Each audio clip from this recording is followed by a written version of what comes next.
Hey guys, how's it going? Kevin Cleary here with a knife video for you. Today, we're taking a look at a couple of Arno-Bernard knives. Now, I need to give a huge shout out to Steve over at Thunderbird Gear. He sent these out as well as a couple more, and you'll have a few videos over the next few weeks on a number of Arno-Bernard knives. And overall, let me just say this. When it comes to Arno-Bernard and when it comes to Thunderbird gear, I am a fan. All right. Now, I want to get into these knives in particular because they do a couple of things I think really, really well. What we have here is, first of all, I'm going to come off camera because the retention on these sheaths is really high. We have, first off, the Arno-Bernard Batalur, and secondly, we have the Arno-Bernard Marmoset. Both of these are small fixed blades. They're in the Bird and Trout knife style. All right, so these are definitely designed for outdoor use. Now, they're not designed to be, survival knives. They're not designed to be tactical knives. They're designed for, fishing and processing small game.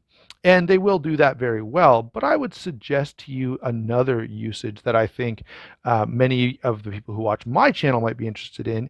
And I think these would make very nice EDC fixed blades because they're really classy, because they're fairly small, because they're interesting in their implementation of materials and design.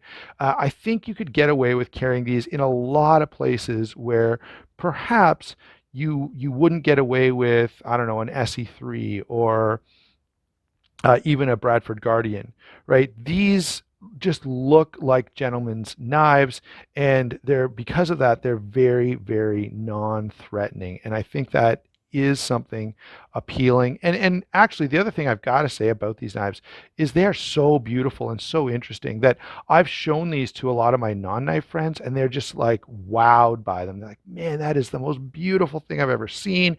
Where did you get them? How much did they cost? Where could I get one? Now, I will say when people hear the cost, if they're non-knife people, they're immediately like, whoa, that's a pass. But nonetheless, the reaction that I've gotten from non-knife people has never been, whoa, what, you're pulling out a knife? Like, that's scary, that's tactical, that's nothing like that. It's always been very much about interest and asking questions about where they're made and how they're made. And of course, when you point out that, look, these are Arno-Bernard knives are handmade knives, that does make a difference. And that can, a couple people were like, oh, when I first heard the cost, I was like, that's crazy. But now, when they understand that they're basically custom knives, they kind of, maybe we'd say mid-tech. I don't know. I'm not going to be too picky about the particular designation, but they do back down a little bit. So let's give a quick rundown on size and weight on these before we get into the rest of our discussion. The Batalur, which we'll touch on first, is 3 13/16 overall, 3 3/16 on the blade length, 3 9/16 handle, and 3 3/4 inches of grip area. All right, only weighs 3.2 ounces with the sheath. All right, which I think is pretty darn impressive. Without the sheath, it's 2 ounces. Now, obviously, I know people always share that in videos, and I share it too because everyone else does, but you're not going to carry it without the sheath, so it doesn't really matter. The Marmoset is a little smaller. It's 6 3/8 inches overall, 2 7/8 on the blade length, 3 7/16 handle. Okay. 3 7/16 for the grip area as well, and we'll talk about that when we get to ergonomics. It again weighs 3.2 ounces with the sheath. All right, and just the knife alone is 1.9 ounces, but again, no one's carrying just the knife, so that's kind of a meaningless number to even bother mentioning. Blade on these two. Let's talk about these blades. First of all, they are absolutely beautiful. Look at the mirror polish on that. It is so impressive, and I wanted to look at that. Both of these have it, and these are just stunning knives.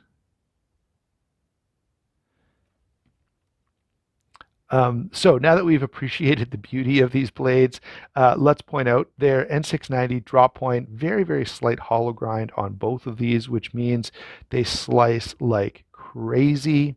All right, N690, very stainless, reasonable edge retention, not fantastic. We'll come back to that sort of at the end. The Marmoset here is only 14 thousandths behind the edge. That's fantastic. The Batalur is 22 thousandths, which is still quite good. And given the fairly thin blade stock, the performance is nice. In addition to the grind on this, which I think is wonderful. You guys know I love hollow grinds, and these slight hollow grinds are almost the perfect balance between a flat grind and a hollow grind. We've got nicely crowned spine, a little touch of jimping, really nicely done on in both of these cases on the plunge grind. Totally, totally wonderful blades. I will say they're a little on the small side, but I think that makes them work well as potential EDC fixed blades. I would like to see them just a little bit bigger. I know I'm like a broken record with that. I want everything to be a little bit bigger, but I think, and if you look through Arno-Bernard's catalog, don't know why I couldn't say catalog for a second there, but if you look through Arno-Bernard's catalog, they will have some stuff that's probably a little closer to my like perfect EDC size. All right, these blades are not meant for like hard use. I wouldn't be going stabbing this into anything and prying it because of the fairly thin blade stock, but in terms of utility cutting, they're going to work really well. I do have to make one little complaint here. One, I would like to see the Arno-Bernard tone down on the blade just a little bit. I guess there's two complaints. So if we could move this AB like just right up here and make it just a little less pronounced, I would kind of appreciate that. The other thing is I'm not really a fan of N690 steel, and I'm not trying to be a jerk or anything about that. I just find I feel like N690 it belongs on budget knives, and these are not budget. All right. Do I think the use of N690 severely impairs the performance of these knives? No, not really. But when I'm paying this kind of money for beautiful knives like this, I want the materials to be as special as the knife itself. All right. Now, I know that's subjective, and I know I may be being a little bit critical on that point, but I feel like on a special knife, the blade steel should be special. Okay. And N690, frankly, is not that special. Moving over to the handle. Now I've got to point out there are a bunch of handle variants available. The Marmoset, look at that thing. That is amazing. It is done in kudu bone. And if you don't know what a kudu is, you can Google it. It's sort of a large African antelope. Remember, Arno-Bernard is South African. They've got a nice sort of sunburst pattern on here that gives some texture, and combined with that jimping, it's a pretty balanced knife. Like it's smooth enough, but it's also got a bit of a traction plan, so you feel like you could get some serious work done with this knife. If we move over to the Batalur, this is done in warthog tusk. And I think most of you know what a warthog is, so I don't need to worry about Googling. You won't need to worry about Googling that one. It's a little bit bigger, a little bit more real estate there. And again, it's a really nice balance. It's smooth, it's comfortable, but it does feel like you could actually get some work done with both of these knives, which I think is important. They do both have a lanyard. Now the lanyard, I can get 4 fingers on both of these, no problem. Sometimes a lanyard is useful for sort of serving as an extra handhold for smaller knives, but these are not that small that I actually can't get 4 fingers on them. By the way, that's, I think, an advantage. I tend to not like small fixed blades. Usually, I mean, small folders, usually it's because the ergonomics is where they kind of fall apart. Small fixed blades can usually overcome that by doing exactly what these have both done, which is borrowing a little from the blade to give me some more room for my hand. Okay, so both of these I find feel pretty good in hand. The Marmoset is just a little more hand filling, and I do appreciate that. Out of the two designs, I actually like the Marmoset just mildly more. I would wish for one with, a 3.5 inch blade and a slightly larger handle. I can imagine how amazing this would be if it was about the size of, say, a Lion Steel M4, which is, as you guys know, my favorite fixed blade. All right. So comfortable, reasonable traction. Being a little bit on the small side, it means that, they're not as hand-filling as a survival knife or a tactical knife would be, but they're both quite good, and I do feel like I could get some work done. The other thing I should say is, being that these are made in a custom shop, there are tons and tons of variations available, and you could probably even contact Arno-Bernard and specifically order something to your exact specifications. All right, now let's move over to the sheaths. I think these sheaths are really, really interesting. One particular point. Number one, so they're leather sheaths. They have really, really good retention. The knives sink way in there, but they have this cool option or this cool little design feature where the lanyard is to click into or snap into that little strap. And that is a really, really neat touch.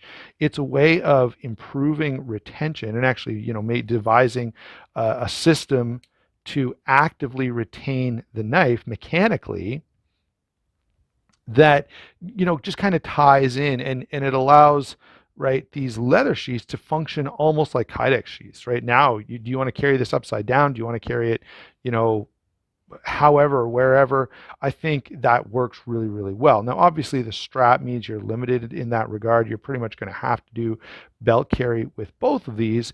But again, belt carry for an outdoors knife or something you're going to be hunting, fishing, you're going to have on you in the forest, you want that retention to be really, really good because there's always that risk of losing your knife. And boy, the price point on these is pretty steep, so you don't want to lose it.